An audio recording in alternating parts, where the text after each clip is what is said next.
سورۃ الاخلاص سے ہمیں کیا لیسنز ملتے ہیں یا ہم کیا تدبر اور ریفلیکشنز ہمارے سامنے آتی ہیں؟ تو ہم ذہن میں یہی آتا ہے کہ یہ ایک چھوٹی سی سورہ ہے اور توحید کے بارے میں ہے، تو یہ کیا مطلب یہ ایک سادہ سی سورہ ہے، لیکن اصل میں اگر یہ ہم دیکھیں تو یہ ایک بہت جامع سورہ ہے۔ اور جیسے نبی صلی اللہ علیہ وسلم کی ہمیں حدیث سے پتہ چلتا ہے کہ یہ 1/3 ہے قرآن پاک کا،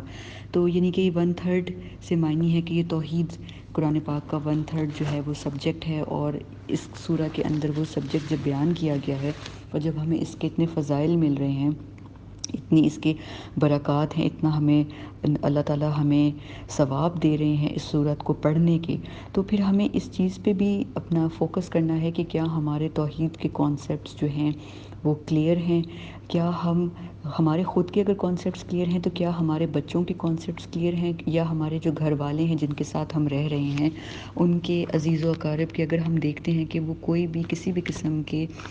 ہر قسم کے لوگ ہمارے پاس رہتے ہیں ہمارے معاشرے میں، رشتہ دار ہیں، پڑوسی ہیں، دوست ہیں، اگر ہم ان سے سچی محبت کرتے ہیں تو کیا اگر وہ لوگ غلط کام کر رہے ہیں، کوئی شرکیہ کام کریں جن کو ہمیں پتہ چل گیا ہے دین کی آگہی آنے سے کہ وہ غلط کام ہے، کیا ہم ان کو روک رہے ہیں اس سورہ کی روشنی میں جس کو نور القرآن کہتے ہیں، سورہ اخلاص کو، کہ اس میں ہمیں اللہ اخلاص بتا رہے ہیں، تو ہم نے ان کو روکنا ہے، ہم نے ان کو منع کرنا ہے، اور ہم نے ان کے سامنے یہ سورہ رکھنی ہے اور اس سورہ کا یہ بتانا ہے کہ تمام جو حاجات ہیں وہ صرف اللہ کے لیے ہی ہیں، اور ان مسائل کو حل کرنے کا رستہ بھی اللہ تعالیٰ کے پاس ہے۔ جو لوگ ہم یہ دیکھتے ہیں کہ مدد کے لیے وسیلے تلاش کرتے ہیں یا درباروں پہ جاتے ہیں یا کسی قسم کے عجیب و غریب قسم کے وہ کاموں میں پڑ جاتے ہیں، تو وہ ایک کنٹینیوس سائیکل ہوتا ہے کہ وہ کہتے ہیں کہ ہمارے آباء و اجداد ایسے کرتے تھے، جدی پشتی وہ لوگ پیری کا ان کا کام تھا، تو وہ لوگ اس کام کو پھر آگے اپنی جنریشنز میں کیری کرتے ہیں۔ اگر آپ کو کوئی اس طرح کے لوگ نظر آتے ہیں تو پھر ہمارا کام یہ ہے کہ ہم ان کو اپنے کم از کم زبان سے ضرور روکیں۔ تو ہمیں سورہ اخلاص کا ایک بہت اہم ٹاپک ہے یہ کہ توحید کا جو ہے، اور یہ توحید کس سے ریلیٹڈ ہے؟ یہ توحید ہمارے ایمان سے ریلیٹڈ ہے۔ ہمیں پتہ چلتا ہے کہ جو ہمارا اسلام ہے، اسلام کا مین رکن جو ہے انفرادی طور پر بھی اور اجتماعی طور پہ اس کی جڑ جو ہے وہ ایمان ہے، اور ایمان کی جو خاص جڑ ہے، ایمان کا جو خلاصہ ہے وہ توحید ایمان باللہ ہے۔ تو لوگ یہ کہتے ہیں کہ نہیں ہم مسلمان ہیں، ہم اللہ کو ماننے والے ہیں، ہم تو ویسے ہی دیگ چڑھانے جاتے ہیں یا بس ویسے ہی چکر لگانے جاتے ہیں، وہاں پہ غریب بیٹھے ہوتے ہیں ان کو کھلانے کے لیے، لیکن ہم جانتے ہیں کہ وہاں پہ جانے والے جب ہم منت کا دھاگا باندھتے ہیں یا کوئی لاک لگا کے آتے ہیں وہاں پہ، یا کوئی بھی اس طرح کا شرکیہ فعل کرتے ہیں، کوئی تعویذ پہن لیتے ہیں، تو وہ تمام چیزیں جو ہیں وہ شرک کی کیٹیگری میں آتی ہیں، اور اللہ تعالیٰ کا جو فرمان ہے قرآن پاک میں کہ اللہ تعالیٰ تمام گناہوں کو معاف کر دیں گے سوائے شرک کے۔ تو ہمیں اس چیز کو بہت زیادہ اپنا الٹیمیٹ چیک رکھنا ہے، اور ہمارے سراؤنڈنگ میں جو لوگ ہیں ان کا بھی چیک رکھنا ہے کہ ان میں سے تو کوئی کیا اس طرح کی غلط بے راہ روی میں تو شامل نہیں ہے۔ پھر اس کے علاوہ ہم دیکھتے ہیں کہ سورۃ الاخلاص کے بارے میں جو ہمیں حدیث سے اور صحابہ کرام کی زندگیوں سے پتہ چلتا ہے کہ وہ لوگ کثرت سے سورۃ الاخلاص پڑھتے تھے تاکہ اللہ تعالیٰ کا ان پر خاص کرم ہو اور وہ جنت کے حقدار بنیں۔ تو اس سورہ سے محبت کرنی چاہیے، اور اس سورہ کو اس نیت کے ساتھ پڑھنی چاہیے کہ اللہ تعالیٰ ہم سے محبت کرے اور ہمیں جنت میں داخل کر دے۔ اور نبی صلی اللہ علیہ وسلم کی جس طرح سنت تھی کہ وہ فجر اور مغرب کی جو سنت نمازیں تھیں، سنت کی جو رکعات ہوتی تھی، دو دو رکعت، فجر کی پہلی دو اور مغرب کی پہلی دو جو سنتیں تھیں، اس میں وہ الکافرون اور سورۃ الاخلاص کی تلاوت کرتے تھے۔ تو اگر ہم اس کو اپنا معمول بنا لیں کہ یہ خاص نبی صلی اللہ علیہ وسلم کی سنت ہے، تو ہمیں اس کے لیے اور بھی اجر ملے گا انشاءاللہ۔ پھر جو لفظ الصمد ہے اس سے بھی ہمیں یہ بات پتہ چلتی ہے کہ چاہے ہمارے پاس کوئی بھی جیسے ڈاکٹرز کہہ دیتے ہیں اب آپ کے پاس کوئی امید نہیں ہے، ہماری جاب لوز ہو جاتی ہے، ہمیں کوئی بہت ہی موذی اور مہلک بیماری ہو جاتی ہے، ہماری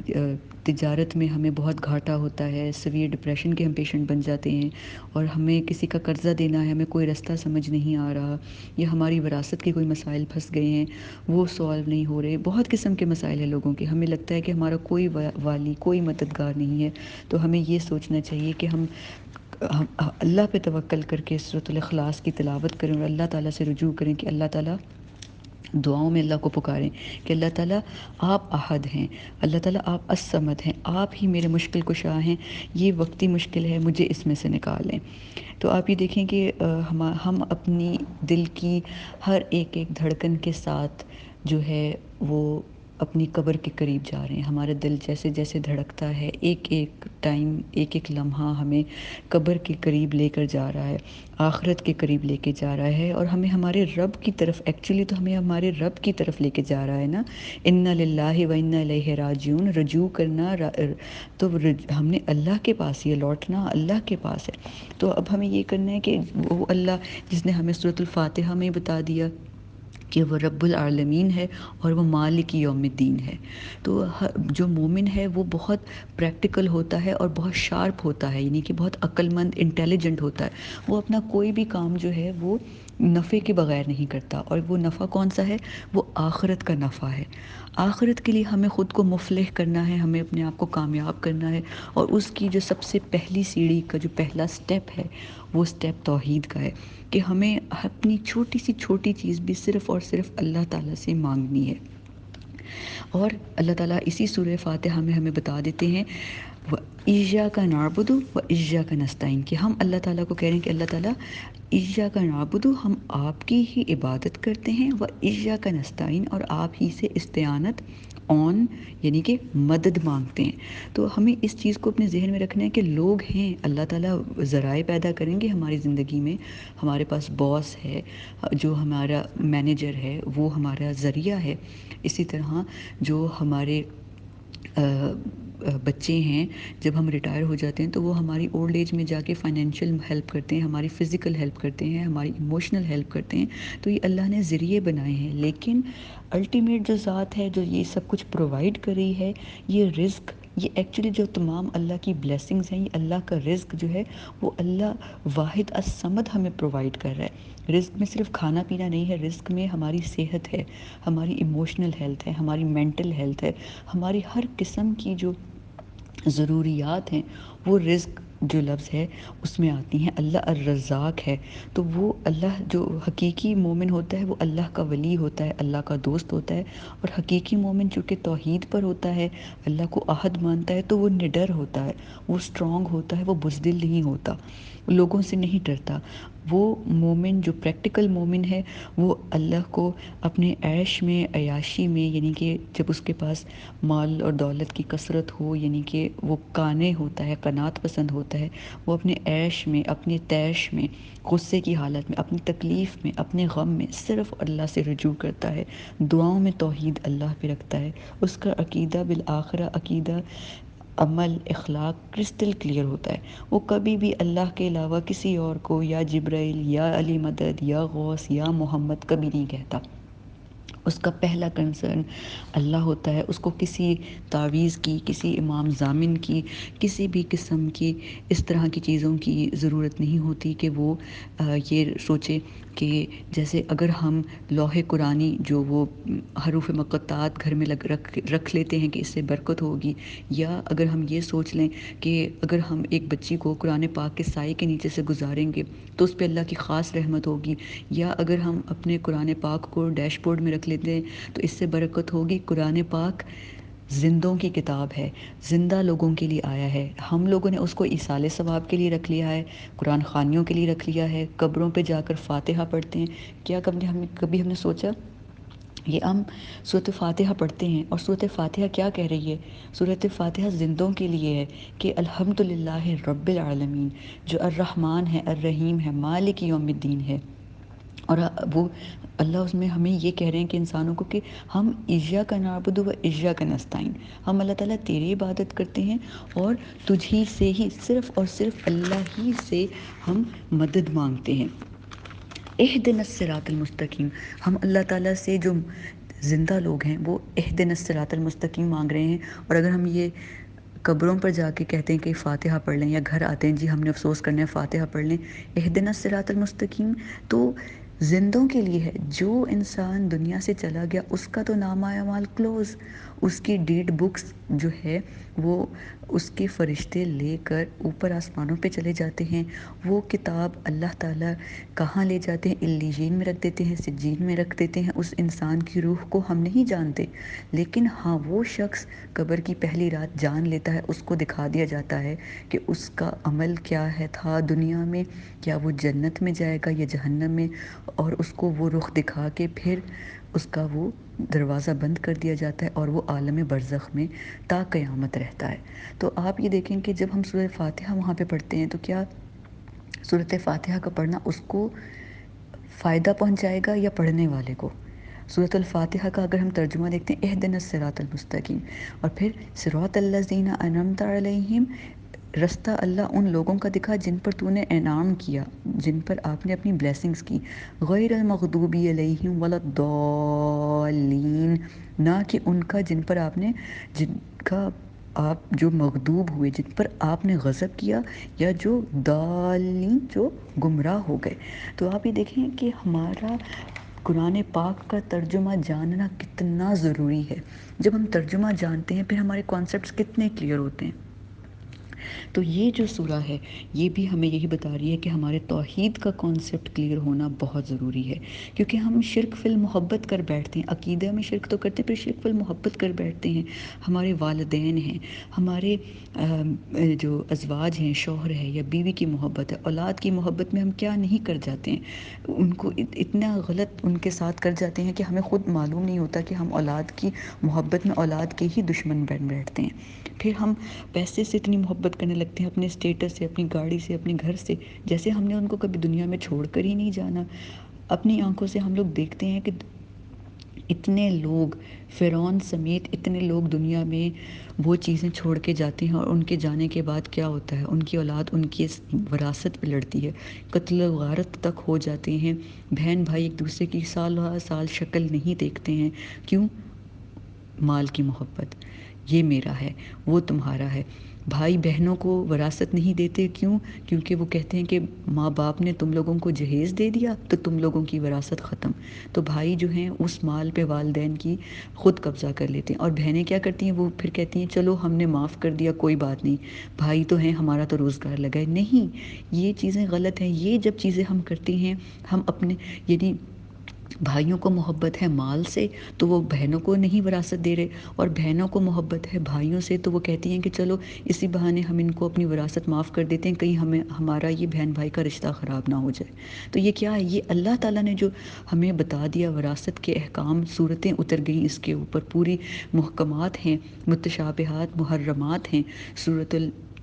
مائدہ، سورۃ النساء کے اندر اللہ تعالیٰ نے ہمیں سب حلال حرام وراثت سب احکامات ہمیں بتا دیے ہیں کہ کس طرح ڈسٹریبیوشن ہوگی، سب کچھ ہوگا۔ لیکن نہیں، ہم کہتے ہیں کہ نہیں ہم بہتر جانتے ہیں، اللہ تعالیٰ ٹھیک ہے دین ہم کر لیں گے، کوئی بات نہیں۔ تو وہاں پہ جب ہم لوگ اس طرح کی دین میں نئی چیزیں ایجاد کرتے ہیں، یا ہم کہتے ہیں کوئی بات نہیں ہم بعد میں استغفار کر لیں گے، یہ چیزیں جو ہیں یہ بہت ہی غلط ہیں۔ اگر ہم اس کو پاسٹ میں کرتے رہے ہیں تو ہمیں اللہ تعالیٰ سے سچے دل سے توبہ کرنی ہے، استغفار کرنا ہے، اور توبہ کے معنی میں یہی سب سے امپورٹنٹ بات آتی ہے کہ توبہ اس چیز کو کہتے ہیں کہ دوبارہ اس چیز کی طرف، گناہ کی طرف پلٹ کے نہ جانا، جو ہو گیا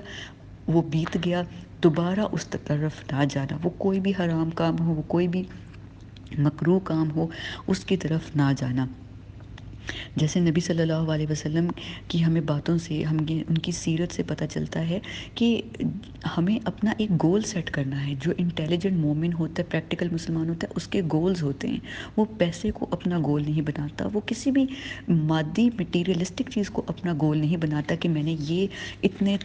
فگر کا جو ہے میرا ٹارگٹ ہے کہ میں نے ملینئر بننا ہے، یا اتنا بینک اکاؤنٹ میں میرے ہر مہینے پیسہ آنا چاہیے، کیونکہ ہم نے سب کچھ چھوڑ کے چلے جانا ہے اور ہماری اولاد اس کو چلے جائے گی۔ جیسے اللہ تعالیٰ قرآن پاک میں کہتے ہیں کہ زمین کے وارث تو ہم ہیں، یعنی کہ اللہ کی ذات خود ہونے والی ہے زمین کا وارث۔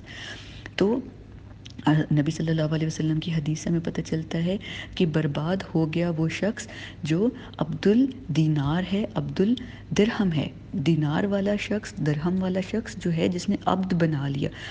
نام کے عبد الرحمن ہیں، عبداللہ ہیں، نام کی ہم مسلمانوں والے نام رکھتے ہیں، لیکن اصل میں ہم کیا کر رہے ہیں؟ ہم عبد الدینار ہیں، عبد الدرہم ہیں، ڈالر کو، یورو کو، اس کا کتنا شیئر ہو گیا، وہ کتنا ہو گیا، ہم کتنے آرام سے سودی کاروبار کر لیتے، کیا کریں، ملک کا نظام ہے تو ہم ان میں اپنا پیسہ کر لیتے ہیں۔ ہم یہ نہیں کرتے کہ اگر ہمیں سود کا پیسہ پروفٹ مل رہا ہے تو ہم اس میں سے صرف اصل زر کو رکھیں اور سود کو کسی ضرورت مند کو دے دیں۔ تو وہ جو پیسہ ہے وہ اس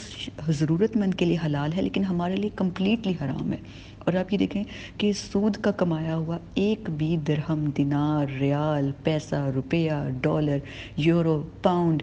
کچھ بھی جب ہمارے حلال پیسوں میں آتا ہے تو وہ اس کو بھی خراب کر دیتا ہے۔ اور اللہ تعالیٰ،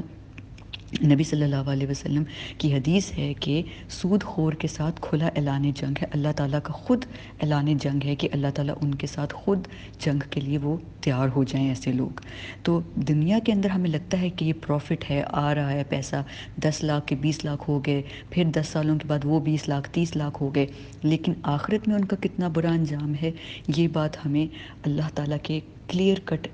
احکامات میں ملتی ہے، محرمات میں ملتی ہے۔ جب ہم قرآن پاک کا تفسیر کے ساتھ، ترجمہ نہیں تفسیر ہم پڑھتے ہیں، اس کی آیات کی ڈیپتھ میں جاتے ہیں، پھر ہمیں پتہ چلتا ہے کہ اللہ تعالیٰ ایکچولی ہم سے کیا کہہ رہے ہیں اور ہم کیا کر رہے ہیں۔ تو اللہ تعالیٰ سے دعا ہے کہ ہمیں جو ہے توحید عملی، توحید ذاتی، توحید صفت جو اللہ تعالیٰ کی ہیں، اور اس کے بعد جو بھی اللہ تعالیٰ کی توحید کی صفات ہیں، ذات میں، حقوق میں، عمل میں، وجود میں، اللہ تعالیٰ ہمیں ان پر کاربند کر دیں۔ اور جتنی بھی شرک کی اقسام ہیں، شرک فی الذات ہے، شرک فی العقیدہ ہے، شرک فی المحبت ہے، شرک فی الدعا ہے، ہم دعاؤں میں کبھی کبھی غلو کر جاتے ہیں، ہمیں دعا نہیں مانگنی آتی، ہمیں شرک فی العمل سے اللہ تعالیٰ بچا لیں۔ اور یہ صرف ہمیں نہیں، ہمارے آنے والی تمام جنریشنز کو اللہ تعالیٰ اسے محفوظ رکھیں۔ اور اللہ تعالیٰ سے ہمیں خاص دعا کرنی چاہیے کہ اللہ تعالیٰ ہماری آنے والی نسلوں میں ہر ایک کو مسلمان رکھنا، کسی ایک کو کافر نہ رکھنا۔ اللہ تعالیٰ ہماری آنے والی تمام نسلوں کو ہمارے لیے صدقہ جاریہ بنانا، دین حق پہ رکھنا۔ اور ہماری جو ماضی میں ہم سے غلطیاں ہو گئیں اس کے لیے ہم تہہ دل سے استغفار کرتے ہیں۔ جو ہم سے اعلانیہ شرک ہو گیا، جو ہم نے ریاکاری کر لی، جو ہم نے دکھاوے کی نمازیں پڑھ لی، جو ہم نے دکھاوے کا کوئی بھی کام کر لیا، وہ شرک خفی تھا، یا اللہ تعالیٰ ہم لوگوں سے گناہ ہو گیا اس کو ہمیں معاف کر دے۔ ہم اس چیز پر کمپلیٹلی ہمارا ایمان ہے، ہمارا عقیدہ ہے کہ تو ہی احد ہے، تو ہی صمد ہے، نہ تیرا کوئی ہمسر ہے، نہ تو جنا گیا، نہ تیرا کوئی باپ ہے، نہ تیری کوئی ہے، تو اکیلا واحد ہمارے معاملات کو سلجھانے والا ہے۔ ہمیں اس دین پر ہمیشہ ہمیشہ مسلمان اور مومن رکھنا، اور ہمارے آنے والی نسلوں کو، کیونکہ جو ہمارا سب سے بڑا عدو مبین ہے، جو ہمارا شیطان سے اللہ تعالیٰ کو، جو شیطان نے کھلا چیلنج کیا تھا کہ اللہ تعالیٰ میں انسانوں کو، اس نے یہ نہیں کہا مسلمانوں کو، مومنین کو، اس نے کہا میں اس انسان کو بہکاؤں گا، کیونکہ اس پہ میں اٹیک کروں گا۔ سورۃ اسراء میں اللہ تعالیٰ بتاتے ہیں ہمیں کہ میں ان پہ فرنٹ سے، بیک سے، رائٹ سے، لیفٹ سے ان کے رستے میں بیٹھوں گا، ان پہ اٹیک کروں گا، ہر طرح سے ان پہ جو ہے وہ اٹیک کروں گا، ان پہ حملہ کروں گا کہ یہ تیرے طرف نہ آئے۔ اور تو، اس نے اللہ کو اس کے بعد یہ سب کہنے کے بعد یہ بھی چیلنج کیا کہ تو اللہ تعالیٰ ان میں سے جو زیادہ تر میجورٹی لوگ ہیں ان کو شکر گزار نہ پائے گا۔ تو وہ چاہتا ہے کہ دنیا میں ہم جتنی مرضی عبادت کر لیں، لیکن مرتے وقت ہم کوئی ایسا عمل کر جائیں کہ ہماری آخرت تباہ ہو جائے۔ تو ہمیں اپنا ہر وقت ایک سیلف ریالٹی چیک رکھنا ہے اپنے اوپر، ہر وقت اپنے ایمان کا جائزہ لینا ہے، ہر رات سونے سے پہلے استغفار کرنا ہے اپنے گناہوں کے لیے، اور اللہ کی وحدانیت کے لیے ہمیں سورۃ الاخلاص کی تلاوت کرنی ہے، سورۃ الفلق اور ناس کے ساتھ، تاکہ اللہ تعالیٰ کو ہم یہ بتا دیں کہ اگر ہم لوگ سوتے ہوئے میں بھی ہماری روح قبض ہو جاتی ہے تو ہمارا ایمان یہی تھا کہ قل هو اللہ احد اللہ الصمد۔ اس دعا کے ساتھ اللہ تعالیٰ کے ساتھ ہم دعا کرتے ہیں کہ اللہ تعالیٰ اس سورہ کی تفسیر کرنے میں ہم سے کوئی بھی کمی کوتاہی ہو گئی ہو تو ہمیں معاف کر دیں، اگر کوئی مبالغہ رائی ہو گئی ہو تو اس کو بھی اللہ تعالیٰ معاف کر دیں، ہمارے ذہن میں صرف نافع علم ہی ہماری میموریز میں ریٹین رہے، اور وہ ہمارے عمل میں بھی وہ نافع علم آئے، اور ہم اپنی فیوچر جنریشنز کو بھی وہ جو علم ہے وہ پاس آن کر سکیں، اپنے دوستوں کو، احباب کو ہم یہ عمل کے تھرو پروو کر سکیں۔ اور یہ علم جب ہم نے کوئی آیت سیکھی تو اللہ تعالیٰ ہم سب یہ دعا کریں کہ اللہ تعالیٰ ہمارے سینہ کشادہ کر دیں، ہمارے زبان کی لکنت کو دور کر دیں، تاکہ ہم آپ کی ان آیات کو دوسروں تک، اپنے گھر والوں تک، اپنے عزیز و رشتہ دار تک یہ بات پہنچا سکیں۔ آمین۔ بسم اللہ الرحمن الرحیم۔ ربنا لا تزغ قلوبنا بعد إذ هديتنا وهب لنا من لدنك رحمة إنك أنت الوهاب۔ بارك الله لي ولكم في القرآن العظيم ونفعني وإياكم بالآيات والذكر الحكيم۔ اللهم إني أسألك علما نافعا ورزقا طيبا وعملا متقبلا۔ ربي هب لي حكما والحقني بالصالحين۔ سبحانك اللهم وبحمدك ونشهد أن لا إله إلا أنت نستغفرك ونتوب إليك۔ السلام علیکم ورحمۃ اللہ وبرکاتہ۔